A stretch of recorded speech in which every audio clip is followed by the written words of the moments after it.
Hey, everybody, we are so excited. It is our Facebook Live. It is that time, and we have Andi with us. Andi, I am just so excited. Thank you for taking a moment out of your day. I know you are super busy and you have so much going on with work and life and kids and the whole thing. So I just really, really appreciate you being here with us and taking the time to share some information with our community, let them see all of the amazing things that we have here in St. Louis and available to them.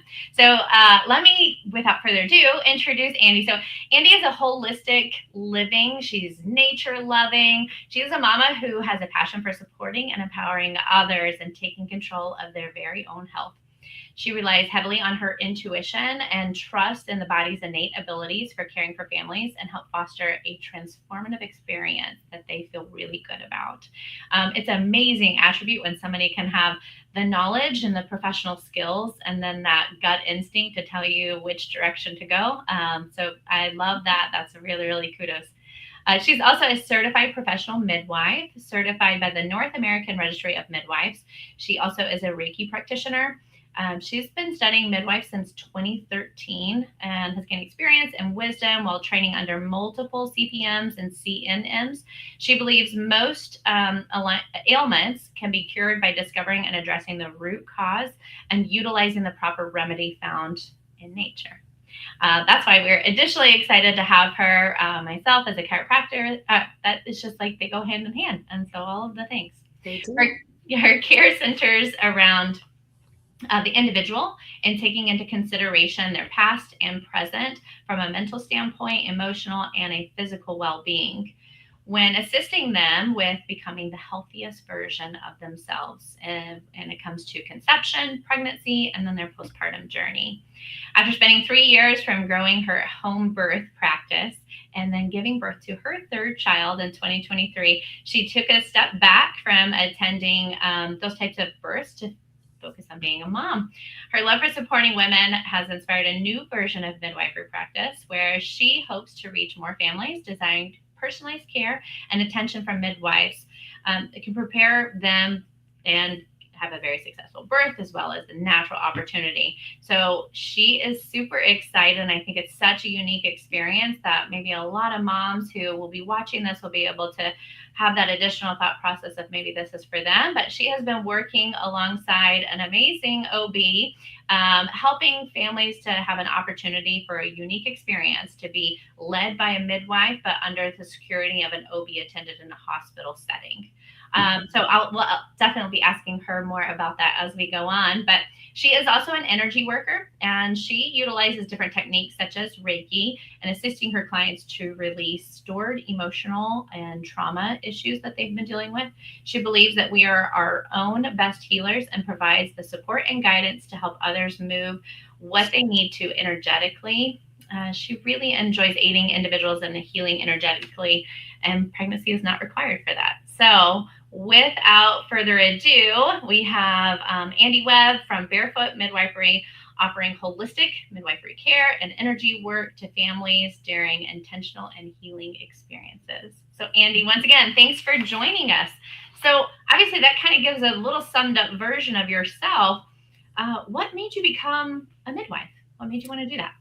So, when I was a little girl, I remember reading this book called The Midwife's Apprentice, and I was an avid reader as a child, and I thought it was so interesting that these women, and the book was, I don't remember what year it was, but the midwives would travel on horseback.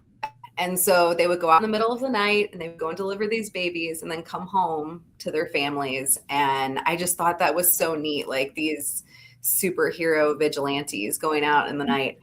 And I kind of forgot about it. And then as I got a little bit older in high school, I decided that I wanted to be a helper of some sort. And I was really drawn to psychology. I wanted to be a child psychologist. I went to school for psychology and music with the hopes to be a music therapist, and that didn't really work out. And so I had a friend ask me to officiate her wedding for her in, I think it was 2012. And I was like, yeah, I want to help people like do things different. And you know what? I'm going to help people have babies, I think. I want to deliver babies outside the hospital. And then it was like this light bulb moment. And a pull that I'd never felt before. Yeah. And so I like did this deep dive into looking into it. I had always thought that birth in the hospital seemed weird about it to me. And not that it's weird, because I support people in doing that, but I felt that there's got to be different options, or what does it look like to do it differently? And how do we support people in that way? And so I just went full steam ahead into studying midwifery. And I actually became pregnant with my first kiddo during my first month of clinicals with the birth center. So that was interesting, but I got to like really learn how to care for myself in pregnancy and care for others in pregnancy in that time. And it's just, I couldn't imagine really doing anything else. Yeah. Well, and there's no better learning process than you being the person going through it, right? Like you get to learn, like, this is what I liked, this is what I didn't, this is how I could have been better supported. What a great opportunity just to like essentially lead by example. You were talking about that book, and I love the show called The Midwife. And I assume you probably like. I love that show. And so it is. They are like these kind of behind the scenes heroes, right? Like they can step in and they can see there and they can be so encouraging, but let your body do what it was originally designed to do, and they just help support throughout that process. I think it's such a cool profession. I really, really love it. And we have so many patients that utilize those types of services, and it is just so rewarding to get to see how they're being supported throughout that process, and then after having the baby, and then all the things that get to happen during that time, and us getting calls from different midwives that we work with, like, hey, we just, such and such just had their baby, like, can we bring them in? Could you come and see them? It's such a unique and rewarding experience, both personally and professionally, to get to be a part of just a major life event that somebody gets to invite you into. So I think it's really amazing that you get to do that. So then what does that mean to be a certified professional midwife? Like what does that actually entail? What kind of schooling does that involve? Yeah, so there's a couple different routes to accomplish that certification. One, you can go through a midwifery program. So it's like a school program that you'll graduate from. I actually took a different route. It's a student self-led route called the portfolio evaluation process. And so I was responsible for all of my didactic learning and training. And then I had to perform the same clinical experience that those who go through an actual midwifery program go through. So mine was mostly self and apprentice based, but I am required to fulfill the same expectations through that process. And what that kind of looks like is you have 3 to 4 different stages. And for example, the last stage is where you're acting as the primary midwife. And so you have to attend 20 births as the primary midwife with your preceptor right next to you, watching you, of course. And I believe it's like 75 prenatal visits that you have to run. And then there's just thousands of skills that you have to have signed off on. And then in the end, you end up taking what's called the NARM, which is the big exam that, proves that you know what you know. Yeah, absolutely. Yeah, I mean, if you think about that, it's not like, births happen every day, but for you to be like an active participant in 20 of them, like what kind of time frame does that take? Because obviously, like there's 9 months from start to finish. So what does that look like? So actually, it's not just 20, it's 50. It's actually 55. And so you have like the first stage, you just are observing 10. And then the second stage, you have to assist at 20. And then it's, and then 20 and stage 3. And then there's 5 continuity of care that you have to do. So for those continuity of care clients, you have to actually be present through the prenatal period, through the birth and the postpartum, because they want you to practice seeing people all the way through. Now, in the other stages, you can actually like just attend like a prenatal and then a birth, or you know what I mean? And so it's a lot. Like I should go back and look at the amount of hours I spent hands-on training, because I would show up to births and we would be there either sometimes from 2 hours to 48 hours. So like it's a lot of time spent, and the program will not let you you can't get certified in under 2 years, so it has to take at least 2 years. My own process took 7 because I had 2 children in that time and got divorced, and I had 5 different preceptors, so I was like scrambling to find different teachers all the time, which it's kind of difficult to find a preceptor in Missouri. Really? And so I needed to stay in Missouri. I couldn't travel out of state to like a high numbered birth center because I had small children. And so it took me a little bit more time than what I had originally anticipated with, but I think it worked out really perfectly. It gave me a lot of time to really truly process and do my own self-study and everything in between. Absolutely. Well, and it's kind of like whenever you do have that flexibility, there is maybe no real like timeline, right? It allows you to have what works best in your life and something that was already guided and laid out well before you ever even got there. So I love that, right? And like I said, you get to be a part of somebody's most memorable days of their life, right? Like when I think about when I have 3 kids and each time having all 3, like I remember exactly who was there with me. I remember exactly all the things, and you are forever a part of that memory. I just think like what a unique opportunity, and all of the tools that led you to that, and all of the training that you went through, and the 7 years of probably like blood, sweat, and tears that happened in that process, and all to lead you to here. I think it's just such an amazing thing. Like that's really, really inspirational. If we're talking about more about like pregnancy and things of that nature, what services exactly do you provide for expecting moms? So my business is ran very a la carte like.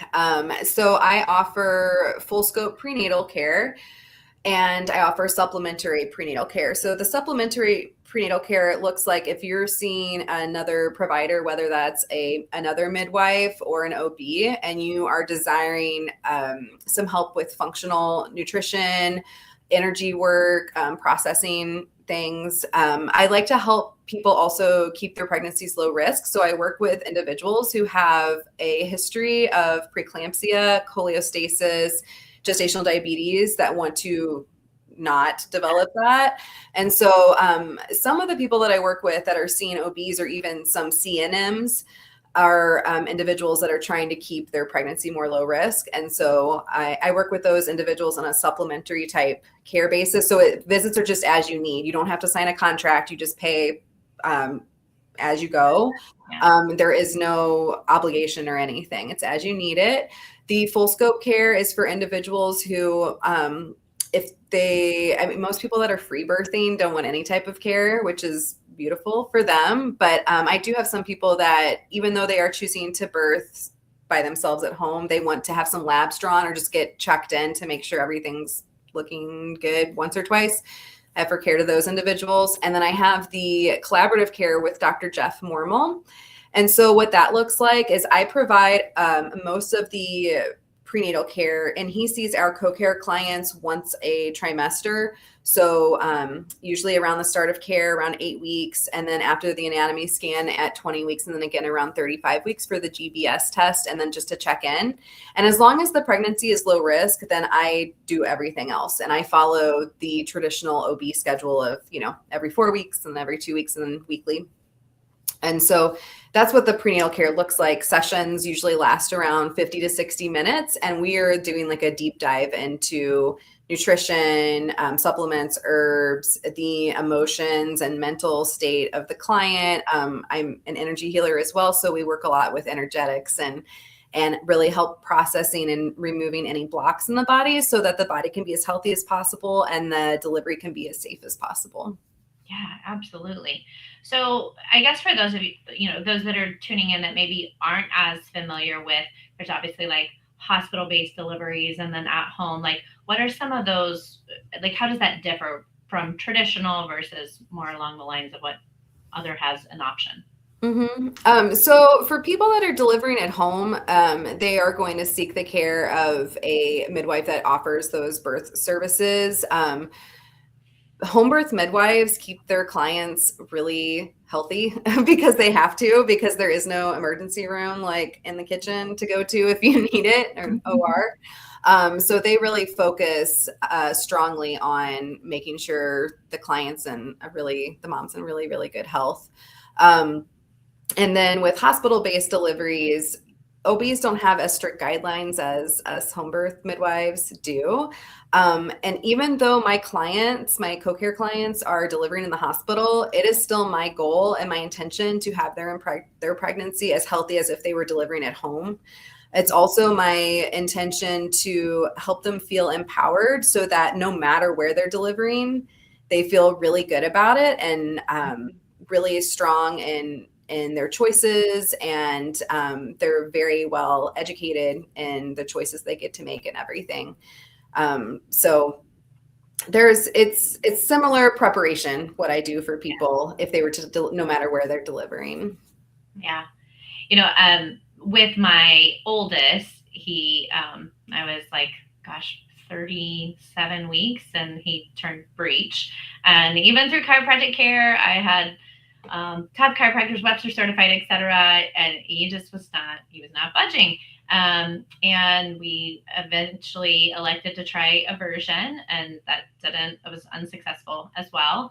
Mm-hmm. And we waited, and he was not going anywhere. And for me, I ended up having a C-section with him. And I just remember as a chiropractor just being so like devastated that was the route that I was going. So in those circumstances, when there are things that you have this plan and everything is laid out and you have been healthy your whole entire thing and it just doesn't go right, what are some ways that you help moms cope with, hey, this worked out exactly as we thought, and others that didn't maybe go exactly as we hoped? It's funny you bring that up because my last baby, my third baby, was a surprise C-section. We found out she was breech when I was 8 centimeters at home, and I've been trained in how to deliver breech babies. I've delivered one, and I trust it, but I knew my intuition was telling me that it wasn't safe to deliver my particular baby at home, and so I ended up in the hospital. And even at the hospital, I was yelling at everybody that I wasn't going to have a C-section, that I was having a vaginal birth. But I ended up consenting to one. But so it's been interesting. All 3 of my births have been completely different, and they've taught me so much in what different experiences can look like, and has really grown my empathy for mothers and what they can go through and what it looks like to process births after they don't go how we expect or want them to.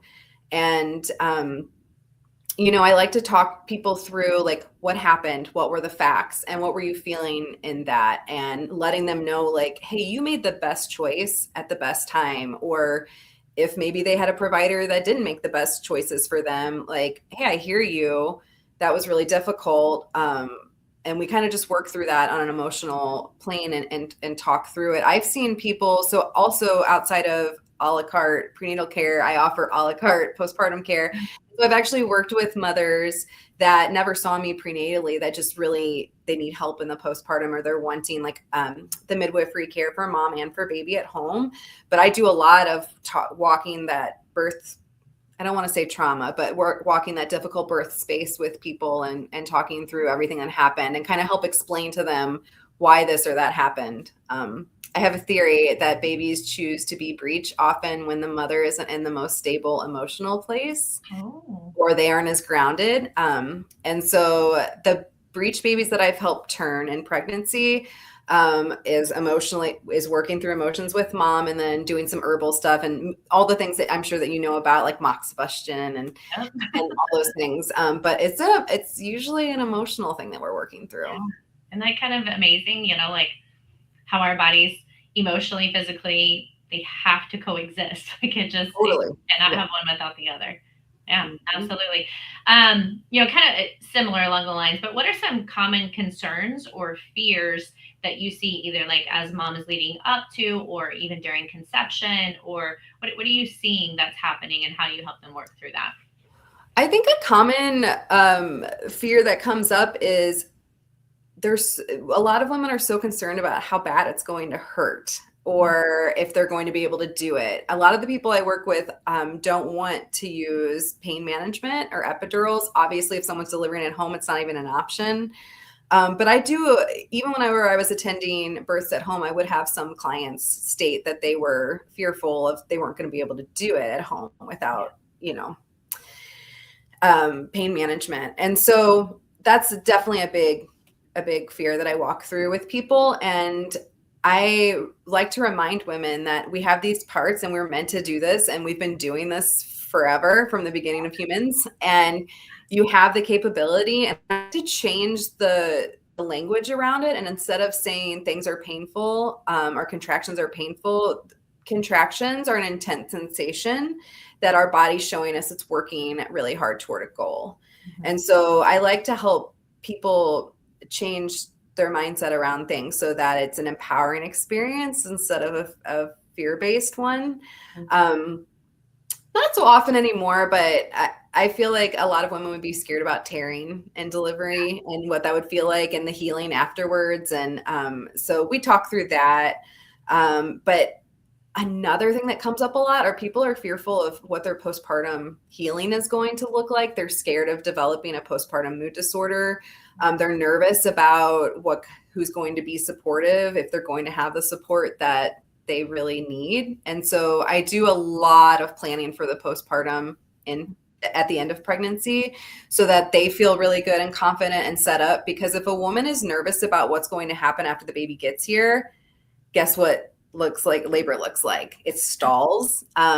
Baby stays high in the pelvis or gets in a funky position because, like you said, emotions and the physical body are all connected. And so I like to walk people through that and help them get to places where they feel really confident about their ability in labor. They feel confident that even if their perineum tears, it's going to heal real great because it's meant to, and that their postpartum experience is really planned out and we've got like all kinds of support lined up for them. So they feel good about that. I remember, I don't remember what part, at some point in one of my pregnancies, it was kind of along those same lines because it's the fear of the unknown, right? And especially if it's your first pregnancy and you're not really anticipating or knowing, and all you're hearing is all these crazy stories and all these other different birth experiences. And I just remember somebody saying, like, no matter what, when it gets to that, the pain is just temporary. It's just a blip in time, right? Like, it is temporary. It's not going to last forever. It's just temporary. And I was like, oh, yeah, it is just temporary. It's not forever. It's not for any of these things. And there's a reason why those babies are so darn cute is, so they forget all of those things, right? Right. Yeah. Right. That's what I always tell people. You can do anything for a minute. It's only that really intense, strong feeling for a minute to a minute and a half. And then you get a break and then you don't feel it. And I don't think a lot of women don't know that. Like, media and movies show us that the water breaks and all of a sudden you're screaming and it's the most intense pain you've ever had. And it's not like that. Yeah. I have my 6-year-old daughter. She's very much into holding babies and carrying babies and very much wants to be a mom when she grows up. And she was like, but I think I just want to adopt because I don't want to birth a baby, and I'm like, it's so funny hearing a 6-year-old talking about she doesn't want to birth a baby. And it's media driven. It's things she's seen on a movie or something, right? And so it's very interesting how we can be influenced in that realm, even from such a young age, as it starts to like put these concepts back in our mind. And it's exactly what you're describing. Yeah. Well, before we run out of time, I want to make sure we talk about this energy healing. So can you tell me more about that? What does it entail? What does that look like? Who's a good candidate for it? All the above. Sure.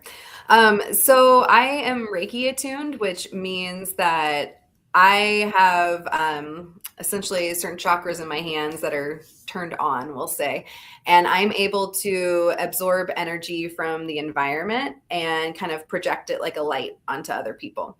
And so Reiki usually isn't a practice where you're touching. Like, you can work on someone by just hovering the hands above them.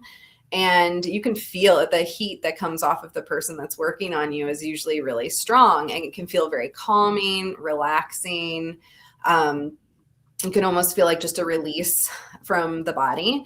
And so this, for all the reasons I just listed, is a beautiful thing for women in pregnancy. Like, we need that.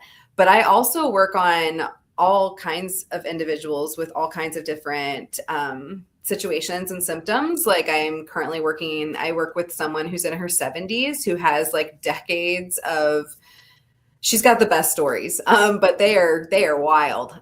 So she's got decades of trauma and emotions to work through. And I do more than just hands-off work. I actually, a lot of my clients prefer that I do hands-on, and I do some just gentle body stretching and body work too. And I just, as we're doing the energy work portion of it, I'm also really intuitively led. And we also will talk, it's kind of like talk therapy too. We'll talk through emotions or memories that come up as we're working on different parts of the body. And you can physically feel the muscles relax and release. And what I'm finding from people that come back regularly is the tension's gone. It doesn't come back after we talk through and work through these emotions and everything. And so the energy work's good for anybody. I work on kiddos as well as obviously people in their 70s with any different issues or diagnoses. Yeah. I think that's also maybe something that a lot of the general public is unaware of. They're like, oh, my shoulder. Yeah, I've had this chronic issue for a long time. Mm-hmm. And it's kind of like, okay, well, maybe you did have an injury at some point, and maybe you also have an emotional component that has now settled in there. So mm-hmm. when we're talking about an emotional component and a physical component and how your body has to be congruently aligned, it can also congruently misalign, right? So it's like you have the emotional thing, and that's where something settles. And so exactly what you're talking about, you're able to, from an energetic, intuitive standpoint, talk through what this looks like. And so individuals who have been experiencing a chronic shoulder issue, I can adjust your shoulder all day long, but unless we handle the side of what you are doing, it'll probably resurface again. Yes. Yeah. That's why energy work and chiropractors, energy healers and chiropractors, that's what's up. Yeah, absolutely. Yeah. Okay, so from either an energy standpoint or pregnancy standpoint, do you have any like 2 or 3 little takeaways that either a mom can best support herself, or from an energy, like recognizing it's time to go see Andi, like that kind of thing? Do you have anything like that? Yeah. Okay. Well, I would say like a couple tips. One is to like really get into your body and feel your body. So when symptoms come up, even though they're considered normal in pregnancy, it's the body signaling that it wants help in some way. And that could be supplements, food, or that could be needing to process an emotion. So if you notice you're starting to feel nauseous, like obviously that's a pregnancy symptom that is usually related to hormonal shifts. But if it's like persisting through second trimester, third trimester, like there might be something else that's going on here. Or if you're having like constant pain somewhere, maybe we do need to walk through and talk through that. So those would all be reasons to come see Andi. But yeah, just I encourage just everyone in general to find quiet and go within and see your body. Our bodies are constantly trying to talk to us and ask for help. And I think we can, like I've said tons of times before, is we can be our own best healers if we just listen. And so I like to help others tune in and listen to their bodies, either pregnant or not pregnant. Yeah. Just being self-aware, right? Like so many people push off symptoms because they get inundated with day-to-day life, and recognizing like the amount of times we hear, oh, I just have normal headaches. Like headaches are never normal. Yeah. So how do we actually figure out why you're having headaches on a regular basis? Mm-hmm. Well, Andi, I have thoroughly enjoyed our time. I really appreciate you taking the time out of your busy schedule to hang out with us and teach the general public a little bit more about what you do and their different birthing options and prenatal and postpartum care. How would somebody get in touch with you if they want to seek out some of your services? Yep. So I have a website. It's barefoot-midwife.com. And so you can contact me really easily through there or set up a free consultation. I'm on the socials too. So I'm Barefoot Midwifery on Facebook and then the Barefoot Midwife on Instagram. And I need to become more active on TikTok, but I don't know. Some young person come teach me how to do that because I don't know how to do that. Next steps. Love Next it. time. Yeah. All right. Well, thank you, Andi. I truly appreciate everybody who's tuned in. Also, if you're watching this on the recording, have a beautiful day. Thank you.